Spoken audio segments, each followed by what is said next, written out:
Hello and welcome to this Astranti video. Now this is a highlights video. So this is something a bit different from what we normally do, but I don't know if you're about to sit your ACCA Strategic Business Leader exam. If you are, you may be getting a little bit nervous. You may be thinking, I don't know how best to spend my time before the exam. Well, luckily for you, you're in exactly the right place. This video is perfect for you because you're going to gain a really strong understanding of the pre-scene. Now, I mentioned it's a highlights video, and that's because it's going to be showing you the highlights from 3 videos. Well, in fact, it's actually from a series of 5 videos that we here at Astranti have prepared for you on this forthcoming pre-scene. Now, the videos themselves, as I've mentioned, are a series of 5. The first 3 are a line-by-line analysis of the pre-scene, drawing out all the most important bits of information and explaining any areas that you may be a little bit uncertain by. So, let's take a first look at the highlight from the pre-scene analysis. Let's get cracking now and actually get to the nitty-gritty and start to work our way through this pre-scene as a whole. So, of course, the very first section is on Rodnim itself. So here we can see the company is called Rodnim Events, and the country which we already mentioned that Rodnim operates in is within Haaland. Rodnim was established 6 years ago and manages events for both corporate and private clients. And the 2 founders of Rodnim set up a partnership rather than a limited company, so they've got total control over their business. So, a really kind of short section for us to get our teeth into.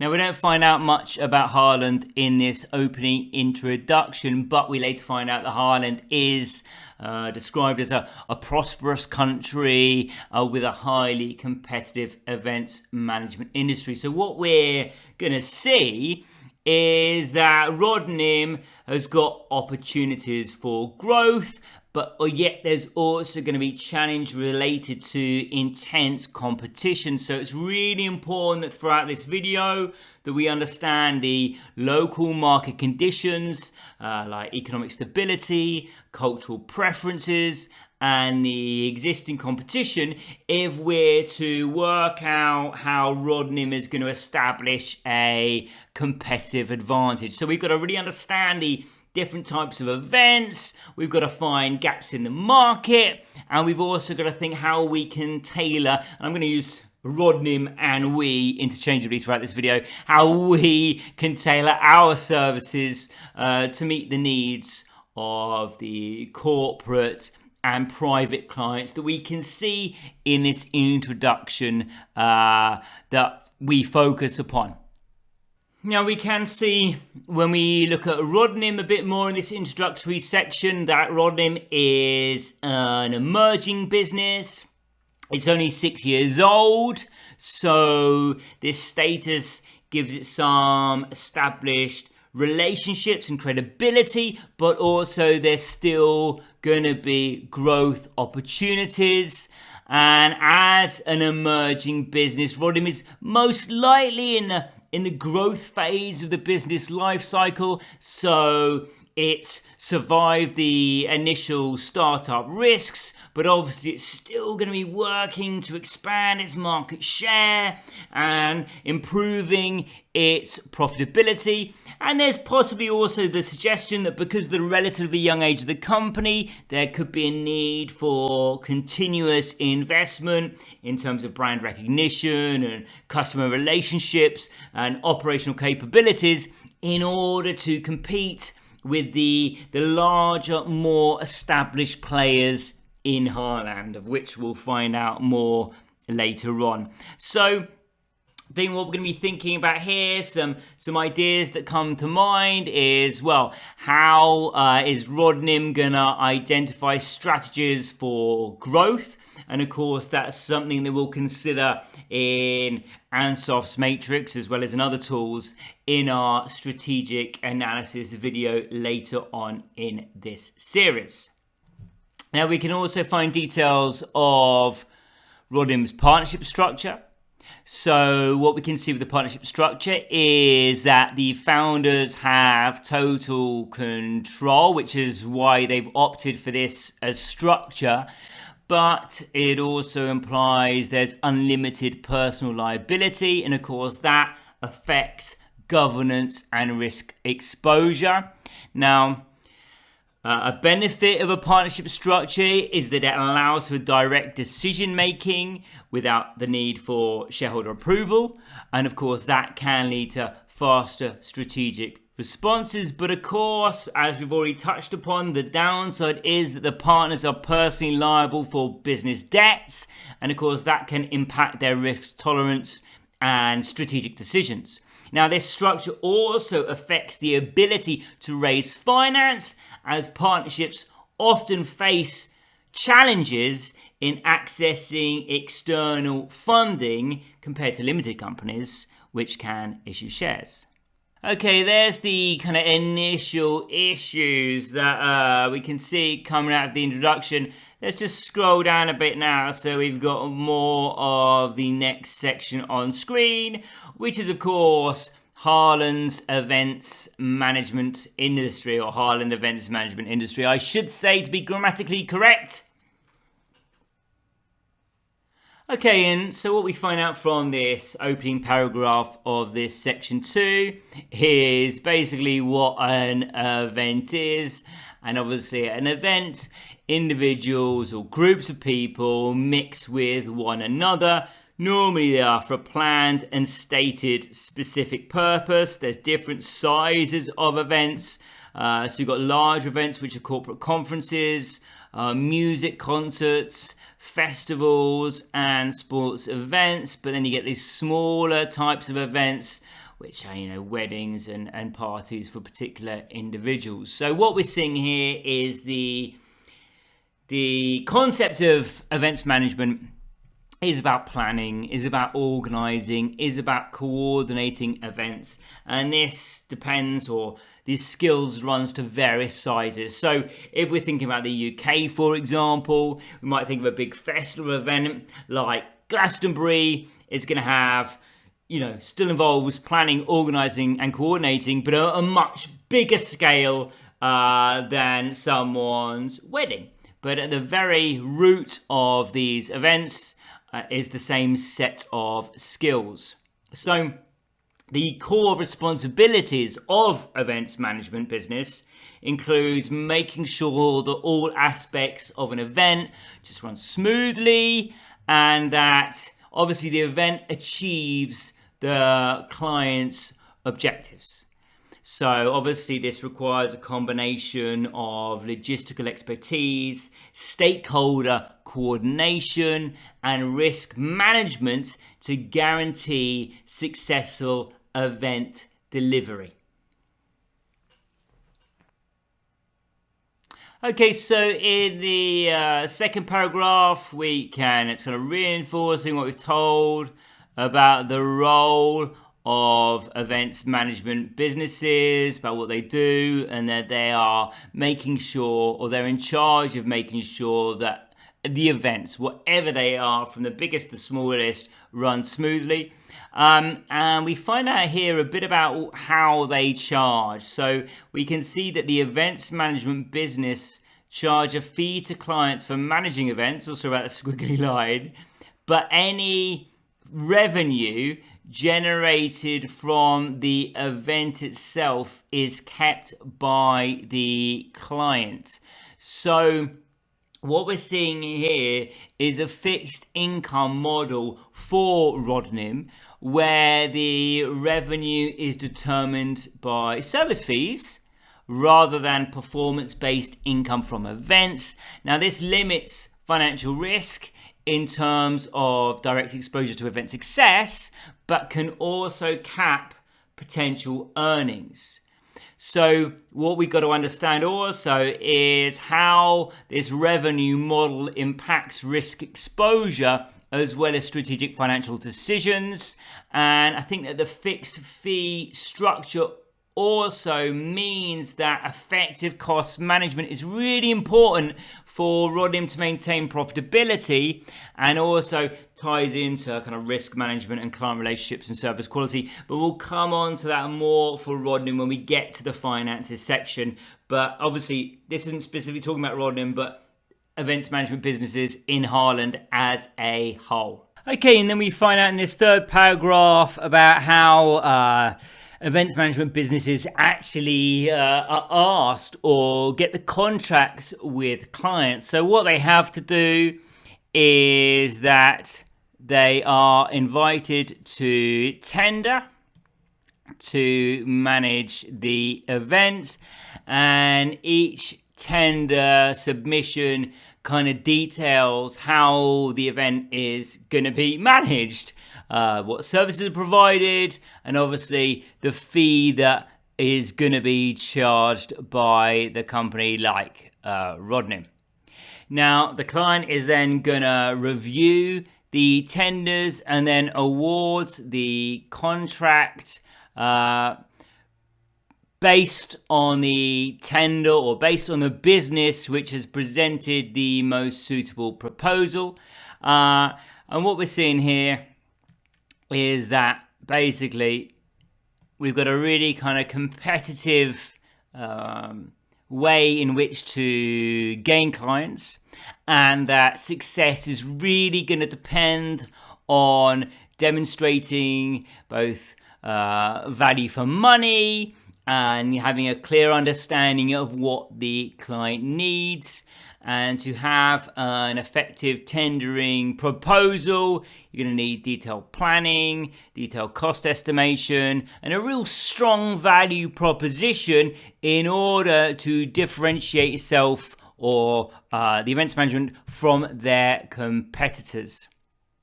So again, what we might be thinking of later in the strategic analysis video, is kind of Porter's generic strategies. And we can think about that in terms of how Rodnim could differentiate themselves from their competitors when it comes to the tender proposal, where they want to be cost leaders or where they want to differentiate. And we also really want to have an understanding about procurement and supply chain management. Okay, so let's scroll down now to the next element of the overview. In fact, let's go all the way down so we can get a bit more in. And what we find out about in this paragraph is basically the market size and revenue growth. So we can see it's the revenue generated from events globally. It was estimated at $1,960 billion with an estimated 11% annual growth for each of the next 5 years. And we can also see that events management businesses charge between 35 and 40% of events ticket sales in their fees for managing the events. So it's financially lucrative and a very competitive industry. Corporate clients, however, and smaller private events normally charge a fixed fee negotiated in advance. Obviously, that would be a fixed fee rather than a ticket price, which you'd hope no one's going to charge to go to a wedding. So as it kind of clearly states, in the text, is that there's a real significant growth potential in the events management industry. So actually, it's a really attractive sector for businesses like Rodnim.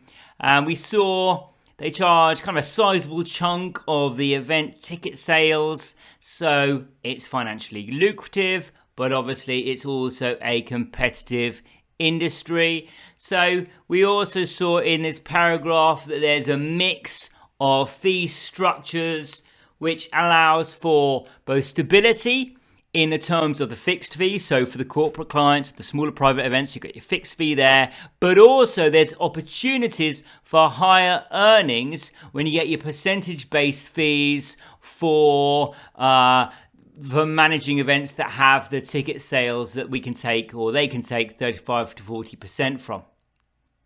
So I think what we need to work out here is, what we need to work out. So what we need to bear in mind is how the size and the projected growth of the market are going to influence Rodnim's strategic planning as well as its investment decisions, and also understand the revenue model. We see this both fixed fees and percentage-based fees revenue model. We've got to understand how that fits into pricing strategy and managing financial risk. And also, this is going to tie into helping us understand the competitive environment. But again, that's when we come to Rodnim more specifically, probably in a later video from this, because what we're going to do now is move on to looking at events management in Haaland. We're going to find out more about Haaland itself and the competitive landscape.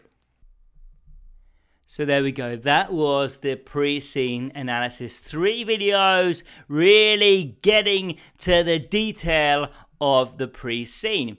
But there's 2 more videos in this series, and the first of those is the strategic analysis video. Now, one of the key elements of this ACCA SBL exam is that you are able to use key models, key theories, key tools when analyzing your company. Now, that can be a really hard thing to do when you've just learned about the company, when you've just found out who they are. So here at Astranti, we've done the hard work for you, and that's what you're going to find in this clip from our strategic analysis video.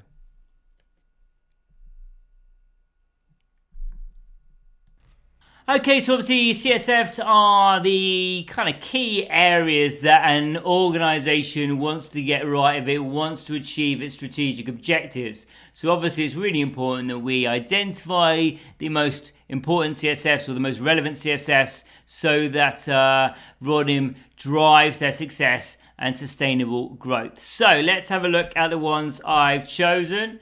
The first up on screen is employee engagement and development. Now, we've talked already about how Rodnim's employees play a really important role in delivering high quality events and maintaining client satisfaction. So just making sure that employees are engaged, that they're motivated, and they have the skills needed to deliver exceptional service is going to be a CSF. Now, Rodnim then should invest in training and development in order that their staff are upskilled, especially in areas like project management and technology use. So a motivated and well-trained workforce would help maintain the high standards that Rodnim is known for and support the company's growth. But also, we did suggest, and I've already mentioned it, suggest that the issues with the client feedback could be from untrained staff, who aren't able to give the service that we would expect. So again, investing in staff means that we are able to continue delivering the quality of events that we have to be known for. So it's really vital we get this right.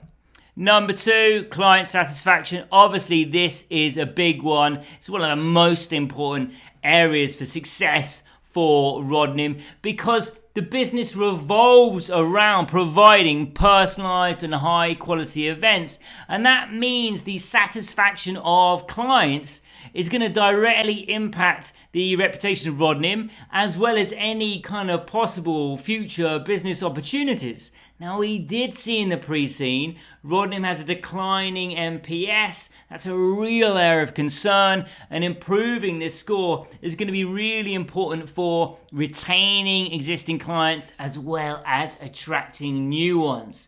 Now, high client satisfaction is going to drive repeat business and referrals. That's essential for Rodnim's growth. That's why client satisfaction is so important. We want to turn these 3 stars into 5. Okay, the next is operational efficiency, another CSF. Now, efficient event planning and delivery help control costs. That's really important. It also helps maintain profit margins. That's really important. And it also means that events are executed smoothly and clients are happy. Again, really important.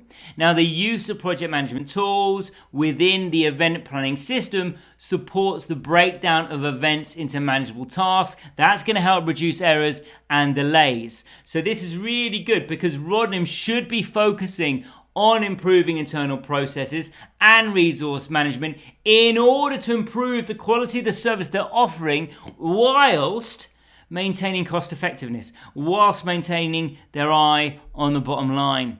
Okay, number 4, although these aren't in any particular order, is the tender success rate. So this is something that jumped out at us from the pre-scene. Obviously, Rodnim's ability to successfully win tenders for corporate events, because that's what the tender success rate was specifically for, we saw in the pre-scene, I should say, is really important for generating revenue and maintaining competitive edge. Now, in 20X3, Rodnim achieved a 45% success rate for corporate tenders.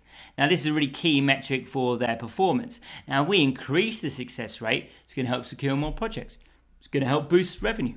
It's going to enhance our presence in the Haaland events management industry. So this is a major driver for the company, especially in a market that's dominated by larger players. Okay, and the final CSF I've got is the innovation and kind of technology. Now, this is something that Rodnim talk about wanting to embrace new technology, and we also saw how important that tech can be for a company to stay competitive in the events management industry. So we already saw that Rodnim uses a lot of different tech, like the event planning system, but also, and the QR codes, pardon me, and the smartphone app, I should say.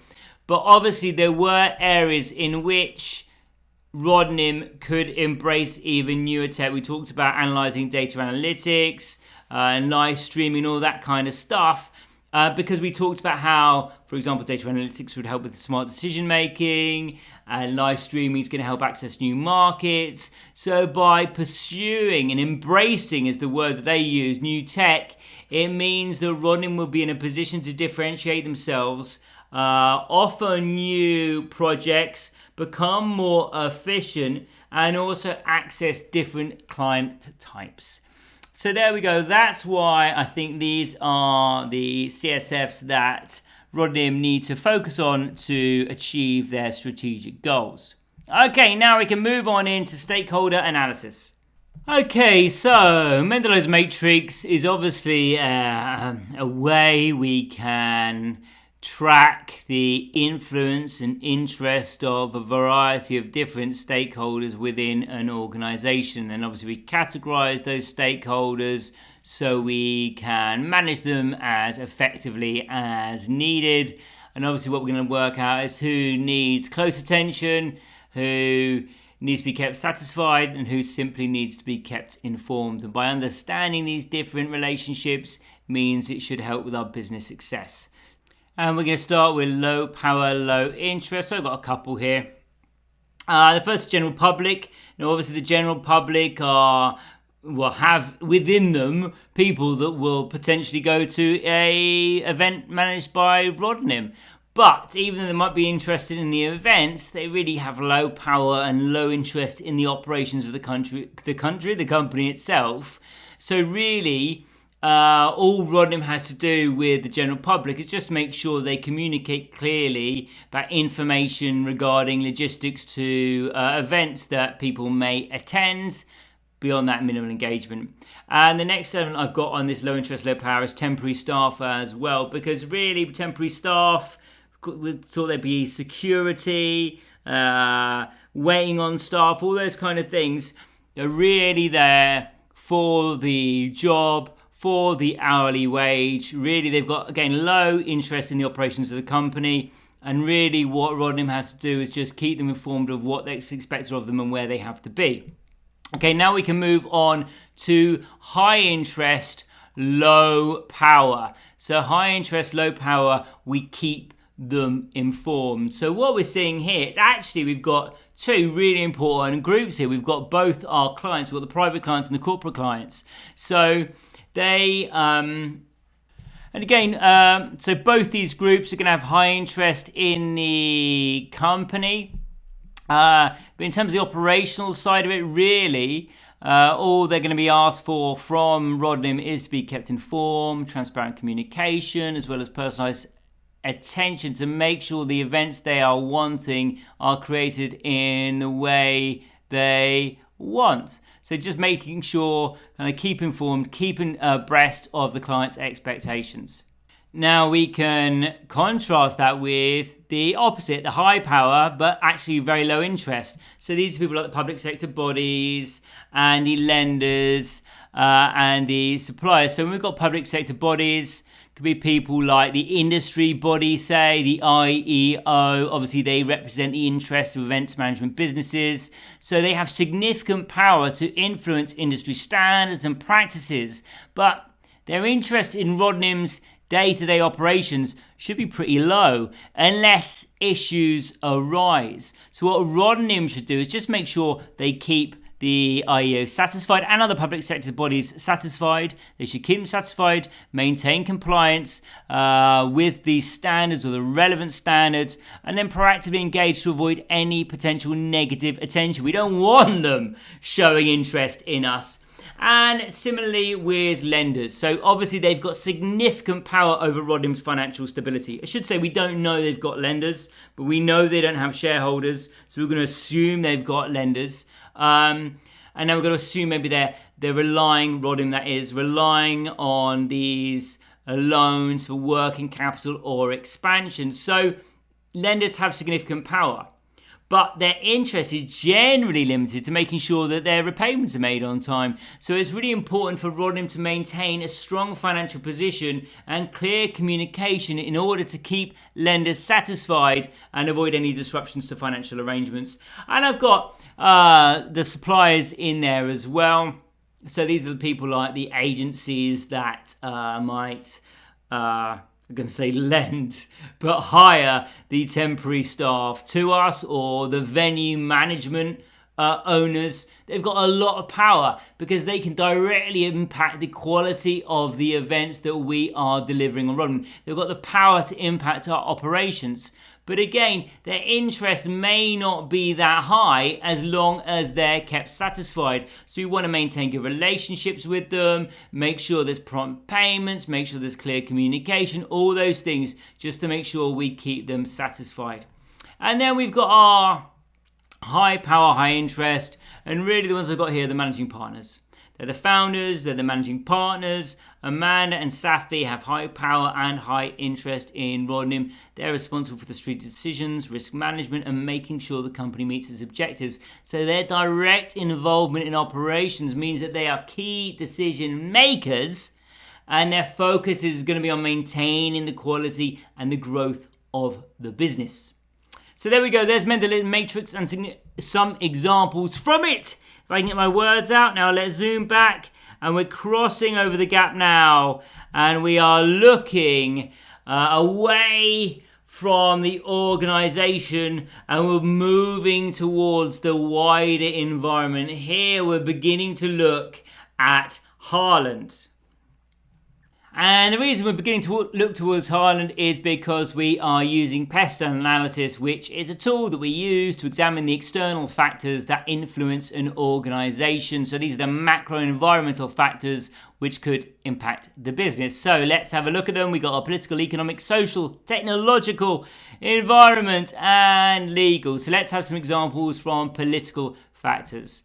And the first couple I've got are government policies on events. So government policies regarding public gatherings, especially during times of crisis like health-related restrictions. Obviously, a lot of event organizations have really struggled since the pandemic, because obviously when the pandemic was happening, people weren't allowed outside, weren't allowed to attend events.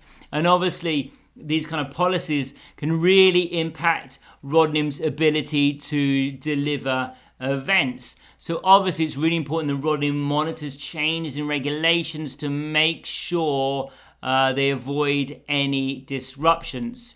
And the second element is the public sector tenders. So obviously these are another client base for events, and opportunities for Rodnim to engage in public sector events may increase based on government investment in large-scale national events or perhaps festivals. So political support for cultural and corporate events could really present growth opportunities for Rodnim and should be monitored. The next factors are economics. So what's happening in the economy in Ireland? Well, the first factor that could really impact us is economic uncertainty. These were key risks that we saw in the pre-scene. I think we mentioned the pesto then when we were talking about it. So obviously, if it's boom time, if there's low inflation, low interest rates, then obviously there's going to be lots more events and people have got disposable income to go and see these events. But conversely, in terms of high inflation and high interest rates, obviously clients' disposable income is going to be reduced. Events are going to become more expensive. There's going to be less of a demand.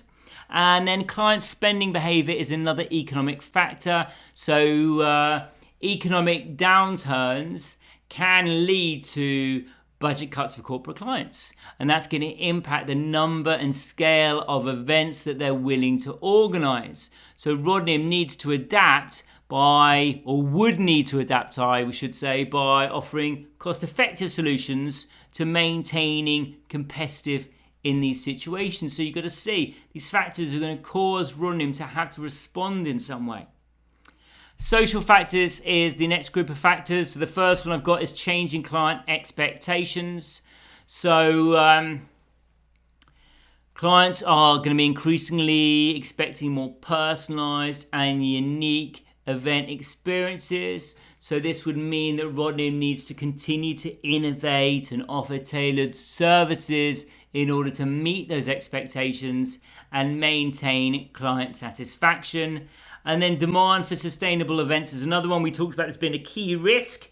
So obviously this is a social factor, people being more aware of their environmental impact. So this growing awareness amongst clients about environmental issues is going to lead to a demand for sustainable events. So Rodnim needs to respond to this, and they could capitalize on the trend, maybe by offering eco-friendly event options. How can they make their events more ecologically friendly in order to respond to this social factor demand? Okay.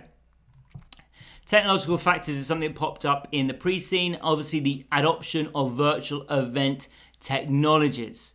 So the advances in technology like in live streaming and virtual event platforms really going to impact how events are organized. And Rodnim's investment in virtual and hybrid event tech is going to be an opportunity for them to attract clients looking for flexibility.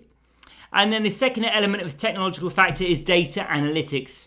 So using data analytics to gain insights, to be able to make smart decisions, to be able to improve event logistic coordination, however you would put that into a phrase, just means that Rodnim is going to be able to improve their services, make their clients happy, and improve their margins.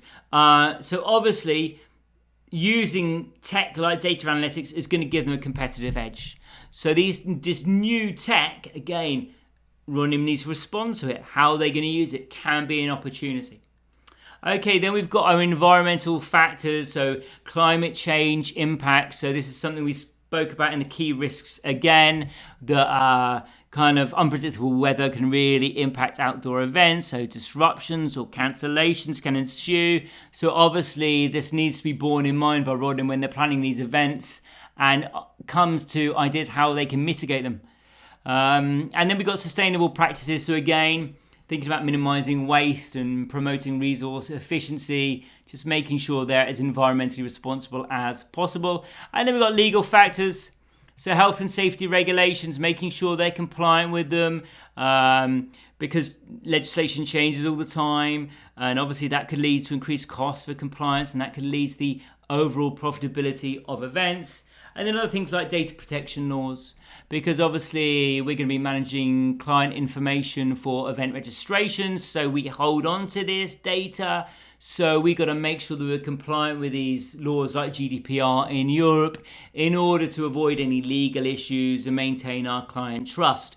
So there we go. We can see there a number of external factors that are going to cause Rodnim to respond in some way and hopefully capitalize on these changes, So there we go. That was our strategic analysis video, but we have one more. And this is one of our most popular videos. This is our top 10 video issues. So in this top 10 video, we identify what we think, using our expertise and our experience, what we think are the most likely issues to appear in the exam based on our analysis of the case study. And then what we do in this video is we highlight to you the issue's relevance. Then we kind of come up with some ideas of how the examiners may test that information, what forms the questions may take. And then we show you which bits of the case study we would look to answer those questions most effectively. Take a look. Okay, so let's get cracking with number 10, competitive pressure. Okay, so why are we talking about competitive pressure? Well, as we saw in the pre-scene, as it was made abundantly clear to us, the events management industry in Holland is highly competitive, with those kind of few large players. I think it was 4 large players dominating the market. Now we know that Rodnim is a smaller business, so they're facing significant competitive pressure, and this kind of gives them a lot of challenges that they've got to overcome, but also there's lots of opportunities. Now obviously larger players have greater resources, established brand recognition and economies of scale, and that can make it really challenging for smaller businesses like Rodnim to compete on price or the clients they can reach. But, and this is something we mentioned quite a few times throughout the videos, that this competitive environment can also drive innovation, can also drive differentiation, and that's going to push Rodnim to develop unique offerings in order for them to stand out from the crowd.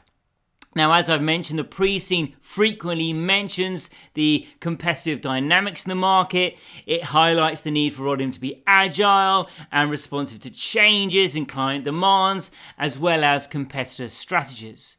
And maintaining a strong position in such a market requires effective differentiation, a really clear value proposition, and consistently high service standards in order to kind of foster client loyalty and attract new customers. So there we go. That is some of the reasons why I think this should be included, or why this is likely to come up. We talked about competitive pressure a lot during the pre-scene.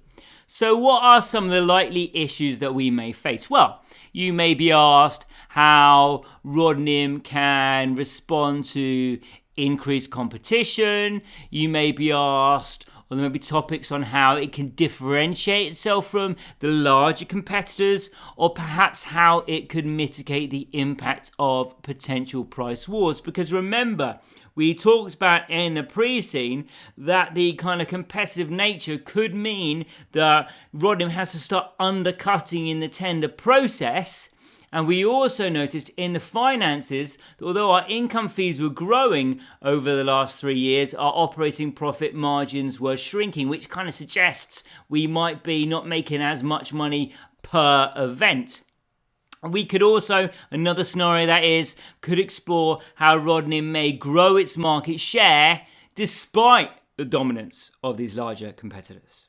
Okay, so there we go. A few food for thoughts, but I don't know if that's the saying, so we'll just go straight over to the key points we've got to raise. So basically, I think one of the things that came out of the pre-scene, the strategic analysis video, was the importance of the differentiation strategies.